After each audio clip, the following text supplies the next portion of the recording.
prickly, pokey, pointy is actually a conversation about textures. One of the things that I keep saying is that children are very tactile. Children, and for that matter, we engage with our surroundings through our senses. We hear a sound, we turn towards it. Someone touches us, we immediately respond to that touch. Someone comes too close to us, we respond to that. We smell something, we respond to that. We see something, obviously, we respond to that. But as we get older, we tend to rely, I think, a lot on our eyes. And we assume that that's the way things are.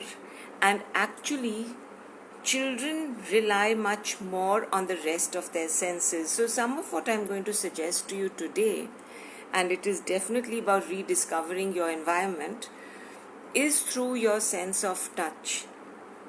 It's through literally touching and stroking things. So I just picked up random things from my house to show you. But if you think about it, our vegetables, just our vegetables, if you were to give children access to vegetables and let them touch and feel the different vegetables. I know that I learned to buy vegetables when I was quite young by going with my mother to the market and seeing her touch and hold and pick and do things like that, right? And that's what I do today. I find it very challenging when I see them pre-packed. They definitely look clean, they look great, they look excellent, but I worry that, they might have been flipped over. So I prefer still to touch and feel and hold, and I find myself teaching my staff. I'm always amazed that they don't know how to buy mangoes and they don't know how to buy apples. And I have to tell them how you have to hold it, you have to smell it, you have to press it, you have to see whether there's give in it. So these are things that we need to also hone for our children. One of the reasons is that, especially with very young children, and for that matter for our children now going forward into school, one of the skills that they have to pick up is handwriting, right? To be able to write and to be able to write at speed, and we want it beautiful because we are Indians. We are so concerned about the beauty of the writing, not just the legibility and the ability itself. So then they need to be able to feel how much pressure to put, how much not, how to get that flow. So we need to help them develop all these tactile senses. So as I said, vegetables are great. Your fruit are great. All your dals, they're great because each of them has a different shape. It has a different feel to it. Some of them have a different texture to them. So those are great. Let children play with them and run their fingers through them. And like I said, I just moved around my house. I'm going to show you, and that's why I'm looking to the side because I have this little pitara lying here. I'm going to show you, I picked up coasters that were in my house, alright? I picked up this one. I picked up this one. So this is one of those woven ones. And when you touch it, it's obviously a bit rough. This one is also, well, not quite woven, but it's got beads. It's unfortunately a bit dusty. It used to be a pretty gold. But again, it's got an interesting texture. It's not as rough as this. So there's a fineness to this. Then I have these pretty ones. And as you can make out, since they're shining, they're smooth. So children don't need to be so involved with their design. They need to touch. These are those ones from Calcutta. I don't know if anyone from Calcutta is here today. We used to get these at Good Companions and Women's Friendly. So these are my mother's old ones. So there is a little texture to these because of the paint. This is not a picture. It's actually hand painted. So there is that little texture. So now you've got the children re-looking, and yourselves for that matter, I know when I walked around the house today, I was like, oh, that's great. And I was like picking up a whole lot of things. You've got yourself re-looking at your environment with just going through your sense of touch, right? And obviously, once you've been looking at them, you're going to get some brilliant vocabulary. You're going to have the children give you exactly the words I put out there: pointy, pokey, scratchy, sharp, lumpy, plumpy, pushy, soft, foamy. You're going to get a whole lot of vocabulary coming out there. And again, one of the things that I know that I have told children, hi Sandeep, and that I remember being told, there's a school friend of mine watching, so I'm sure this is something she remembers. We were told by our English teachers, what is this word nice? You cannot use the word nice. You have to use something else. Which means, and similarly we were told, you cannot say he said, she said. You have to use more words. He replied, she asked, she exclaimed. There's so much more out there. How do you build that vocabulary? You can't assume they'll only pick it up by reading, or by listening to stories, or just in the air. You have to help them get it, right? So this is one way where these are of course tactile words, but they're going to pick up so much. Once you've got maybe not more than 3 for very little children, 5, even 6 similar objects with different textures, then you can always say that, okay, I was wondering, this one seems to be very rough. This one is rough, but it's not so rough. Do you think we could set them in order? So there you have them sequencing. And of course they're your own children, right? Or it's you're playing it with each other, because these can always be games that you play where you blindfold and you can do it. So you're now really not concerned with what the object is. You're really concerned with the texture of the object. Hi Anshul. So these are some games you can play with them. I picked up a whole lot of things to show you. My favorite, stones. So I've got one propping up my tab, others I pick it up to show you, but stones have different textures. Some will be really shiny and polished. Some of them, like this particular one, it's only shining because I've given it a coat of paint. Otherwise it's a rough one. Hi Vinita. Hi Asha Didi. So you can, pick up stones for them to touch, to figure out again which is actually rough, which is smooth, and let them give you the words. Let them suggest the words. They come up with amazing words, and then of course you can help them a bit. Things like these lovely smiley balls. And again, it doesn't have to be all stones that they put in order. It could be different things. So maybe you've got a ball. Hi Ritu, great to see you back. Sorry. So you've got different things that they can touch and feel and tell you what they are feeling. So I'm going to show you the literally random things I picked up from around the house. These are those little clay animals. So these have a lot of interesting texture on them. There are areas that are smooth. There are areas that are rough. There are areas that are definitely a bit pokey. There are areas which are lumpy. So there's so much that you could do where they can pick up objects in the house and they can feel them and touch them. And of course, one of the things that we love giving them is fabric. So yes, these two are coasters again, but they're different fabrics. One of them has a bit of stitching, and that's really sweet. Jaideep. He says, I'm going to come back when I have grandchildren. Join me tomorrow. You'll really enjoy that one. Hi Muktinath. So here, this one has some stitching on it. So it's really interesting to touch. And I'm not sure that I would simply call it rough. So I would have to think, and I would have to give you a word for it. And I'm instinctively, since I'm not looking at it, you are looking at it, I'm instinctively putting my nail into the stitching and trying to figure out its little lumps, right? So it's really interesting to touch these.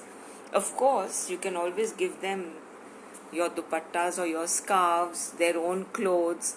You'll get fabulous words like silky, soft, fluffy, rough. You'll get lots, pokey, prickly. You'll get lots of interesting words from them. And if you can cover their eyes while they do it, they'll actually focus on what they're feeling. You can give them a whole lot of boxes. So my crayons are lying next to me. I also have, I think it's a ring container or something, and again it's got an interesting texture, yet it's not rough, but it's got a very nice texture. So the interesting thing is that you start rediscovering all the things around you. Hi Rahul. So a student has joined, and he's really sweet because I'm going live on his page in the evening too, talking about my art and what keeps me happy.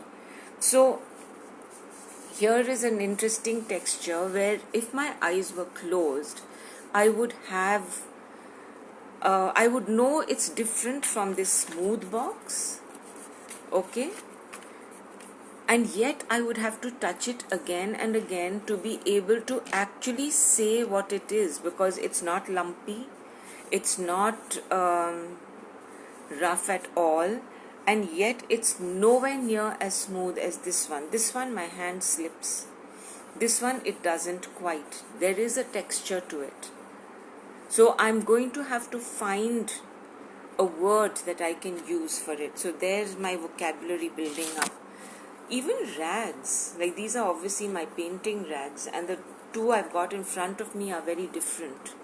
This one is actually a torn up vest, and it's got pretty crisp now because of the amount of paint in it. So it's got bits that are poking me, which have stiffened. So here's another word. It's stiffened up. This one is soft and I can crush it, and it's really like, it can become really small if I keep crushing it. This one I can't, though it's a smaller piece. So here are interesting things that you would discover. Something that I would find really interesting is so a bit like those trust walks that some corporates do and that we've done as team building games, where we're in partners, one person is blindfolded and the other person has to guide them, often downstairs, through a very familiar path. But the moment you're blindfolded and that sense is taken away from you, you start feeling very uneasy. So don't do it through the whole house. Do it in a very small space, but do it where, maybe in one room. And so you take turns. So when one person is blindfolded, the other one is taking them around, and then you are rediscovering the texture of your door, of your window, of your curtains, of maybe you've got mesh on your doors, you've got glass, you've got plastic bath curtains. There's so many things. There's ceramic in the bathroom. There's even the floor. You would have different textured floors. Hi Shikha. So you would be able to rediscover your home, and that's why I added that to the description, through your sense of touch, just through tactile. So this was a very interesting activity, in schools. Very often our first EVS session will be on the theme for the year will be on myself, my home, my family, my neighbors, my school. So it goes on like that, right? And of course it grows as the children grow. So it won't just stay to my neighborhood, it will turn into what my house is made of, it will turn into mapping skills, all that. So we were, of course, doing my school.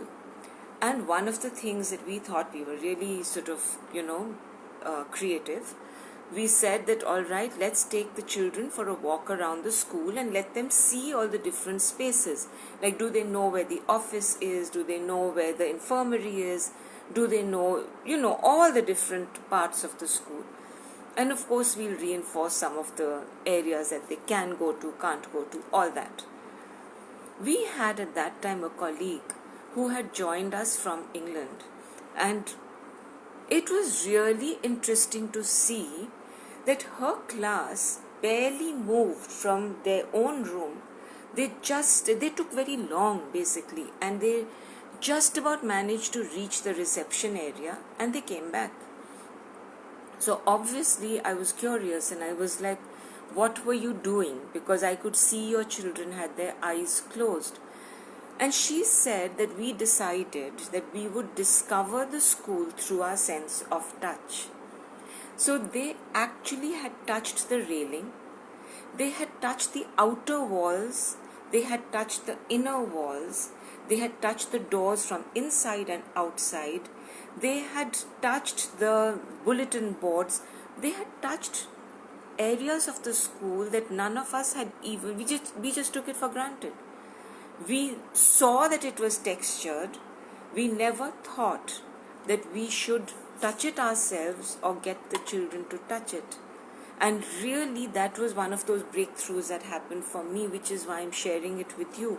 That we take our homes and we take our environment and we take our senses so much for granted, we forget that there's actually a whole lot that we can explore out there. Of course, another game, I just want to do a whole session on feely bags, but another game you can play if you don't want to walk around and you don't want to blindfold is to put familiar objects into a bag. My bag also has texture because it's one of those beautiful jute bags. Hi Sabita. Okay, so you can put very familiar objects. You can even include, if you're working with a child, you can include your child in choosing the objects that go in, and then you have to identify what's in there. You can take them out after you've identified. So you have to feel it, you have to touch it, and obviously you look for objects that are more or less similar in shape and size. So I'm going to pull out one of those because I do have one which is a little easier to identify in here. So they need to identify before they pull it out, right? And so then they pull it out. Here's my eraser. So I've put in stuff from my table. I've got my sharpener and I've got a clip.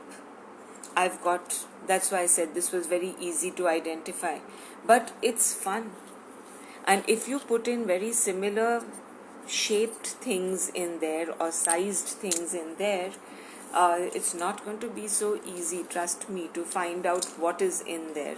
And 5 objects, and you could always play a game of passing it around. So you sit as a family, you enjoy being together, and see, like what you could do is identify and maybe not tell, and then you pass it on, and then the last person shows, and then whoever says that yes, I got it. So you could have different ways of playing that, right? And you could have great fun doing that. So again, we're almost through with half an hour, but I want to show you how such familiar objects I picked up. We all have this now coming, at least if we are a non-veg home. You've got eggs now coming always in cartons. So this is something, again, great fun for them to touch, to hold, to figure out. Parts of it are very smooth, by the way, because of the label. And to figure out what it is. If your eye was shut and you were having to fiddle with it, you wouldn't be able to identify it so easily. So, like I said, just walk around the house, find interesting things, touch them, see how they feel, do it with your eyes open, then go back with your eyes closed. Can you identify what it was? So I've got interesting things like this. This is just a corrugated box, and it's something that we love playing with and touching. So yeah, So these are some of the things that you could do. I hope you enjoyed that. I'm going to be signing off pretty soon. And please, if you enjoyed it, if it was useful to you, if there are ideas that I have suggested that maybe you would like to try, or they have triggered off thoughts for you, please share them with me. I'm very, very delighted when I know that something that I have shared with you was successful in any way. If you used it further, you had bigger ideas based on it, how beautiful is that? I would really love to know. So do please share with me, share on the comments and let me know. I'll be live again tomorrow again at 3 o'clock, and tomorrow, as I said, will be a little coloring and drawing activity. For tomorrow, I would like you, since I'm talking about textures, I'd like you to bring paper, any paper. I just have a blue paper in front of me, but anything, printer paper is fine, drawing book paper is fine, not too thick, so ordinary paper, and something with a little bit of texture. So if you've got coins, if you've got leaves, if you've got, like I do, this corrugated page that I showed you, that's also fine. Okay, just bring that along, bring whatever colors, pencils, whatever you have, and we shall have some fun. So thank you so much, and see you. Thank you so much, Savita. If you've shared it further, I would love to know. I would love more and more people to join me. That will be fabulous if they join. Kanika, absolutely. This mystery bag, feely bag, whatever we want to call it, it's always so much fun for the children, and you should know. You've used it so much in school. So thank you so much, everyone. I'm so glad, Shikha, that you enjoyed it. Thank you, and see all of you, I hope, tomorrow and more. See you then tomorrow 3 o'clock. So I'm going to finish the video right now.